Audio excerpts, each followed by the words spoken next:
British advanced pain clinic నొప్పి మాయం surgery దూరం ఫర్ అపాయింట్మెంట్స్ 9155515563.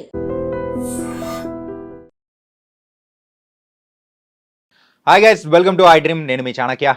పుష్ప గురించి రికార్డులు ఎక్కడ పడితే అక్కడ, ఎక్కడికి వెళ్ళినా బ్రేక్స్ పడుతూనే ఉన్నాయి.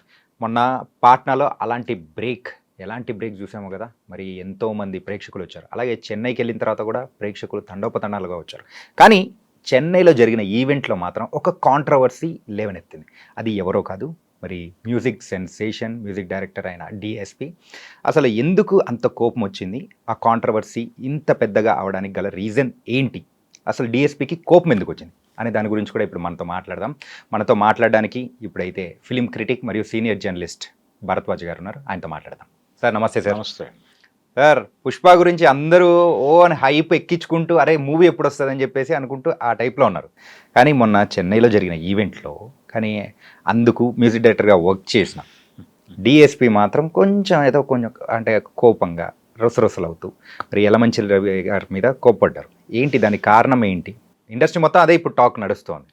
అంటే ఈ నేపథ్యంలో గతంలో దేవిశ్రీతో చేయించుకుని విడాకులు ఇచ్చినటువంటి డైరెక్టర్ల చిట్టా బయటకు తీసి మాట్లాడుకుంటున్నారు. యా, అంటే త్రివిక్రమ్ శ్రీనివాస్ మొదట్లో దేవిశ్రీతో కొనసాగాడు, తర్వాత ఆయన వేరే మ్యూజిక్ డైరెక్టర్ షిఫ్ట్ అయిపోయాడు. అలాగే బోయపాటి తను దేవిశ్రీతో కొనసాగి వేరే మ్యూజిక్ డైరెక్టర్కి షిఫ్ట్ అయిపోయాడు. ఇలా వరుసగా ఎంతమంది షిఫ్ట్ అయ్యారు దేవిశ్రీ నుంచి అనేది ఒక లిస్ట్ ప్రిపేర్ చేసి ప్రపంచంలో మాట్లాడుకుంటున్నారు. ఇది ఎందుకు జరిగింది అంటే ఈ సినిమాకి సంబంధించి పర్టికులర్గా ఇప్పుడు సుకుమార్ కూడా అదే బాటలో వెళ్ళబోతున్నాడు అనేది చర్చ. అదే జరగబోతుందేమో అనిపిస్తుంది సార్. అనిపిస్తోంది. కానీ ఆయన నెక్స్ట్ చేయబోతున్న సినిమా రామ్ చరణ్తో. ఆ సినిమాకి సంబంధించి ఆల్రెడీ ఒక ప్రకటన చేశారు. అందులో మ్యూజిక్ డైరెక్టర్గా దేవిశ్రీ పేరే మాట్లాడాడు ఆయన. కాబట్టి ప్రస్తుతానికైతే ఆ డిస్టర్బెన్స్ కనిపించటం లేదు. ఉంటే ఉండొచ్చు కూడా. అంటే ఆయన పుష్ప వేదిక చెన్నైలో మాట్లాడిన సందర్భంలో నాకు కొంచెం టైం ఇచ్చుంటే నేనే చేసేవాడిని అన్నాడు. కానీ వీళ్ళ ప్రెజర్లో వీళ్ళు ఉన్నారు ప్రొడ్యూసర్లు. ఇప్పటికీ ఆ సినిమా చిత్రిక నడుస్తోంది, ఇప్పటికీ దాన్ని చెక్కుతున్నారు. ఇంకా పూర్తిగా పనులు కాకపోవడం వల్లనే సుకుమార్ ప్రీ రిలీజ్ ఈవెంట్లో ఎక్కడ కనిపించడం లేదు. అంటే ప్రింట్ రెడీ చేయటం మాత్రమే కాదు, దాన్ని ఎన్ని భాషల్లో రిలీజ్ చేస్తున్నారు, అన్ని భాషల్లోనూ అన్ని పనులు కంప్లీట్ అవ్వాలి. కంప్లీట్ అయ్యి 5వ తారీఖు తెర మీద బొమ్మ పడాలి. ఈ పనిలో ఉన్నారు ఆయన. అయితే ఇది ఇలా 3 ఏళ్ళు నడిచింది సినిమా. 3 years నడకలో హీరో గారు పూర్తిగా ఆ ప్రాజెక్టుకే అంకితమై ఉన్నట్టు, డైరెక్టర్ గారు ఆ ప్రాజెక్టుకే అంకితమై ఉన్నట్టు. కానీ కొంతమంది బయట కమిట్మెంట్స్ ఉంటాయి. అలా దేవిశ్రీ కూడా ఒక కమిట్మెంట్ ఉంది, కంగువ. అది కూడా చిన్న ప్రాజెక్ట్ ఏం కాదు. అది కూడా సూర్య తన్ని తాను పాన్ ఇండియా మార్కెట్లోకి ప్రవేశపెట్టుకోవడం కోసం చేసిన వెంచరే. దానికి ఎక్కువ టైమే కేటాయించాల్సిన అవసరం ఉండొచ్చు, తనకి వచ్చి ఉండొచ్చు. ఆ పని ఈ పని ఇవి రెండు ప్యారలల్గానే నడిచినాయి. పుష్ప 2 అలాగే కంగువ. దీంతో పాటు తను కొన్ని స్టేజ్ షోస్ కమిట్ అయి ఉన్నాడు. ఈ హడావిడిలో అంటే ఇతనికి ఉన్నటువంటి ఇతరేతర పనులలో ఈ పని అవుతుందా అవదా, రిలీజ్ డేట్ దగ్గరకు వచ్చేస్తుంది అనేటువంటి ఆందోళనతో వాళ్ళు 3 మ్యూజిక్ డైరెక్టర్లను ప్రవేశపెట్టారు. ఒక మ్యూజిక్ డైరెక్టర్ అయితే బహిరంగ వేదిక మీద నేను పనిచేసిన మాట వాస్తవమే అని కమిట్ అయ్యాడు ఆయన. డాకు మహారాజ్ మ్యూజిక్ డైరెక్టర్ అయిన తమన్ను ఆ డాస్ మీద చెప్పాడు, నేను పని చేశాను, చాలా పని ఉంది అక్కడ, ఒక భాగం అయితే నాకు ఇచ్చిన పార్ట్ నేను కంప్లీట్ చేసి వచ్చేసానని చెప్పాడు ఆయన. ఆ మిగిలిన భాగాన్ని ఇంకొక 2 మ్యూజిక్ డైరెక్టర్లు కంప్లీట్ చేశారనేది ప్రపంచానికి తెలిసిన విషయం. ఇది పరిస్థితి. సో కొన్ని పెద్ద ప్రాజెక్టులకి ఎక్కువ మంది పనిచేయాల్సి ఉంటుంది. అయితే పాటలన్నీ ఇతనే చేశాడు, బ్యాక్గ్రౌండ్ స్కోర్కి సంబంధించి మాత్రమే. అలాగే బీజిఎం గురించి మాట్లాడుతున్నారు, కానీ ఏ సినిమాలోనైనా బీజిఎం ఒకటే ఉంటుంది. బ్యాక్గ్రౌండ్ స్కోర్ వేరు, బీజిఎం వేరు, రెండింటిని కలిపి మాట్లాడుతున్నారు. సో ఈయన చేసిందే ఉంటుంది, దేవిశ్రీ డిజైన్ చేసిందే. అయితే ఇక్కడ వినిపిస్తున్నది ఏంటంటే కంగువాకు సంబంధించి ఆయన చేసినటువంటి బీజిఎం ఎఫెక్టివ్గా లేదు అని. అందుకని తమన్తో అది కూడా చేయించుంటారు, అందుకని కొంచెం ఎక్కువ హర్ట్ అయ్యాడు ఇతను దేవిశ్రీ అనేది వినిపిస్తున్న మాట. ఇంకోటి ఏంటంటే బయట వినిపిస్తున్నది కూడా అంటే పుష్ప 1కి అయితే సో మొత్తం తనే చేసి మరి మంచి క్రెడిట్ అనేది కూడా హిట్ వచ్చింది, దానికి తగ్గట్టు మ్యూజిక్ డైరెక్టర్గా తనకు కూడా మంచి పేరు వచ్చింది. మరి ఆ మూవీ కూడా నేషనల్ లెవెల్లో ఒక పెద్ద హిట్ అయిపోయింది. 2 అంతకు మించిన హైప్ అనేది వచ్చింది. ఇప్పుడు ఇంతమందిని మ్యూజిక్ డైరెక్టర్ని ప్రవేశపెట్టడంతో సో ఆ క్రెడిట్ తనకు కాకుండా మిగతా వాళ్ళతో పంచుకోవాల్సి వస్తుందనే భయంతో కూడా అని ఉండొచ్చు. బాధతో కూడా మాట్లాడాడు ఆయన. అంటే నాకు కొంచెం టైం ఇచ్చుంటే అనేది, అది అన్ని సందర్భాల్లోనూ కుదరకపోవచ్చు. అంటే ఇలాంటి ప్రాజెక్టుల విషయంలో తను కూడా ఇతర పనులు మానుకుని అక్కడ ఉండాల్సిన పరిస్థితి వస్తుంది. అందుకని తను నిలబడలేని పరిస్థితి ఉంది అనేది ఆయన నిర్మాతలు తన మీద చాలా కంప్లైంట్స్ ఉన్నాయి వాళ్ళకి అని అన్నాడు. అక్కడ ప్రేమ ఉంది, కంప్లైంట్స్ ఉన్నాయి, కంప్లైంట్స్ ప్రేమను డామినేట్ చేసినటువంటి ఒక సందర్భం నేను చూశాను అన్నాడు ఆయన. ఎందుకు కంప్లైంట్స్ అంటే వీళ్ళకి కావలసిన టైంలో ఆయన ఇంకో పనిలో ఉండటం, ఓకే, వీళ్ళు అనుకున్న షెడ్యూల్లో ఆయన టైం కేటాయించలేకపోవటం జరిగింది. అక్కడ జరగటం వలన వాళ్ళు భయపడ్డారు. కానీ మీరు భయపడాల్సిన అవసరం లేకుండా నేను ఆ పక్క షెడ్యూల్లో అయినా కానీ వచ్చి చేసుండేవాడిని, నా మీద పూర్తి భరోసాతో మీరు లేకపోవడం వలన నేను చేయలేని పరిస్థితి ఏర్పడింది అనేది ఆయన కంప్లైంట్. వీళ్ళ కంప్లైంట్ ఏంటంటే ఈయన కోసమే కూర్చుంటే రిలీజ్ డేట్ అనౌన్స్ చేసున్నారు వాళ్ళు. ఇప్పటికే ఆగస్టు 15 రిలీజ్ అవ్వాల్సిన సినిమా డిసెంబర్కి వచ్చింది. డిసెంబర్ 6 అనుకున్నారు, 5కి ప్రీపోన్ చేశారు. ఈ ప్రీపోన్ చేయటం కూడా వ్యూహాత్మకమే. అంటే సినిమా రిలీజ్ ఉంటుందా లేదా అన్న టైప్లో బయట రకరకాల రూమర్స్ ప్రచారం అయినాయి. ఒకసారి అంత పెద్ద మూవీ పోస్ట్పోన్ అయిపోవడంతో ఇంకోసారి కూడా మూవీ షూటింగ్ కంప్లీట్ కాలేదు, ఇంకా సాంగ్స్ ఏం రిలీజ్ అవ్వట్లేదు, ఏంటంటే పబ్లిసిటీ కూడా ఏం ఎక్కువ చేయట్లేదు అని చెప్పి ఒక నెల క్రితం వరకు ఉన్నప్పుడు అరే ఈసారి కూడా లేదురా బాయ్ అది పోతుంది, సంక్రాంతికి పోతుందా తర్వాత పోతుందా అనుకుంటున్నారు. నెక్స్ట్ ఇయర్ రిలీజ్ ఇప్పుడు లేదు అనే వాతావరణంలో చర్చలు జరిగినాయి. కాబట్టి వాళ్ళు దీని మీద సీరియస్గా ఉన్నారు, సినిమా రిలీజ్ చేసేయాలి అని. అందుకని సుకుమార్ ఆ పనిలో ఉన్నాడు. ఆ పనిలో ఉండగా ఈ బ్యాక్గ్రౌండ్ స్కోర్కు సంబంధించిన డిస్టర్బెన్స్ ఎప్పుడైతే ఈయన వేదిక మీద అలా మాట్లాడాడు, ఏదో జరిగింది వీళ్ళ మధ్య, చిన్న ఘర్షణ ఉంది, ఒక చిన్న కమ్యూనికేషన్ గ్యాప్ ఉంది అనేది అందరికీ తెలిసిన విషయమే. దాన్ని ఎప్పుడైతే ఈయన బహిరంగంగా డాష్ మీద పంచుకున్నాడో జనాలతో, ఇలా పంచుకోవాల్సిన అవసరం ఉందా ఇది అనేది బయట వినిపిస్తున్నటువంటి మాట. ఇది కొత్త ఏం కాదు ఆయనకి. గతంలో కూడా ఒకసారి బోయపాటి నేను చాలా అంటే తను లాక్కొచ్చి పని చేయించుకున్న టోన్లో మాట్లాడాడు ఆయన బోయపాటి.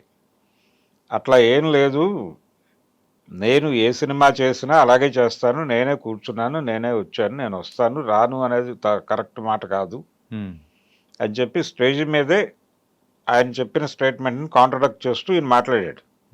ఇద్దరు ఉన్నారు డాన్స్ మీద, ఓకే, లెజెండ్ సినిమాకి. ఆ తర్వాత ఆయన దేవిశ్రీ నుంచి పక్కకి జరిగాడు. ఇలా ప్రతి సందర్భంలోనూ అత్తారింటికి దారేది తర్వాత త్రివిక్రమ్ దారి మార్చాడు. ఇలా ప్రతి డైరెక్టరు, ఈయనతో ట్రావెల్ అయిన ప్రతి డైరెక్టరు దారి మారుస్తున్నాడు. మార్చడానికి ముందు ఒక డిస్టర్బెన్స్ జరుగుతోంది. ఇప్పుడు ఈ సినిమాకి డిస్టర్బెన్స్ జరిగింది, ఇప్పుడు సుకుమార్ కూడా వెళ్ళిపోతే దేవిశ్రీ పరిస్థితి ఏంటి అనేది. రెండోది, కంగువా సినిమా ప్రాపర్ రిజల్ట్ రాలా, అది ఈయనకి ఏ రకంగానూ హెల్ప్ అవ్వలేదు, ఇక్కడ ఇబ్బంది పెట్టింది తప్ప. అందుకని దేవిశ్రీ భవిష్యత్ ఏమిటి అనే దాని మీద చర్చ జరుగుతోంది ఇప్పుడు. అంటే తను ఈ టైంలో, ఈ కష్టకాలంలో అలా బహిరంగ వేదిక మీద అలా గొడవ పడటం కరెక్ట్ కాదు అని. ఇప్పుడు రేపు దానికి ఇంకా ఈవెంట్స్ ఉన్నాయి, చెన్నై ఈవెంట్తోనే అయిపోలేదు. ఈ తర్వాత ఈవెంట్స్లో ఆయన కనిపిస్తాడా లేదా అనేది వినిపిస్తుంది. రేపు అంటే ప్రొడ్యూసర్లు ప్రాజెక్టు దాని ఇంటిగ్రిటీ ఇబ్బంది పడుతుంది కాబట్టి ఆయనతో ఘర్షణ పడే పద్ధతిలో ఆయన మాట్లాడింది కొంచెం కాంట్రవర్సీ అయింది, కానీ దాన్ని కూడా సినిమాకు ఉపయోగపడే పబ్లిసిటీగానే వాళ్ళు భావించవచ్చు. ఓకే, భావించి ఫర్దర్గా ఈ గొడవని పెంచడం ఈ ప్రాజెక్ట్ వరకు. తర్వాత ఏంటనేది వేరే గొడవ. అంటే మైత్రి మూవీ మేకర్స్తో వచ్చేటువంటి తర్వాత సినిమాల్లో దేవిశ్రీ ఉంటాడా లేదా అనేది పక్కన పెట్టేస్తే ఈ ప్రాజెక్ట్ ఇంటిగ్రిటీని ఇబ్బంది పెట్టే ప్రయత్నం వాళ్ళైతే చేయరు. నెక్స్ట్ ఈవెంట్స్లో ఆయనతో మాట్లాడించే ప్రయత్నమే చేస్తారు. అంటే మేమందరం ఒక్కటిగానే ఉన్నాము అనే ఒక ఇండికేషన్ ఇచ్చే ప్రయత్నం అయితే జరుగుతుంది. మిగతా ఈవెంట్స్ అయితే 4-5 ఉన్నాయి కాబట్టి అందులో ఎక్కడో చోట అందులో మాట్లాడిస్తారు. ఓకే, మాట్లాడిస్తారు. ఆల్రెడీ పాటలన్నీ ఆయన చేసినవే. అంటే ఈ ప్రభావం వలన ఇప్పుడు ఆ పాట మీద కూడా ఒక డివైడ్ టాక్ మొదలైంది. ఐటమ్ సాంగ్ సుకుమారు అనగానే న్యాచురల్గా ఒక హైప్ వస్తుంది. అంటే దాని మీద చాలా ఎక్స్పెక్టేషన్స్ ఉంటాయి జనాలకి. అంటే అమలాపురం నుంచి మొదలైంది ఇది.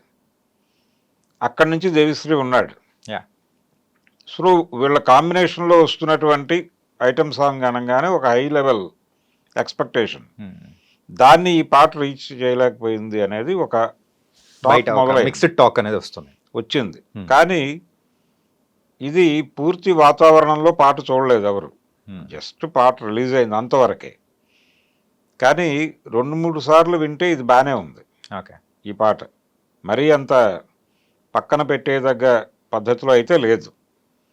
అందుకని సుకుమార్తో ఇతని ప్రయాణం ఇంకొక సినిమా వరకు కొనసాగే అవకాశం ఉందని నేను అనుకుంటున్నాను.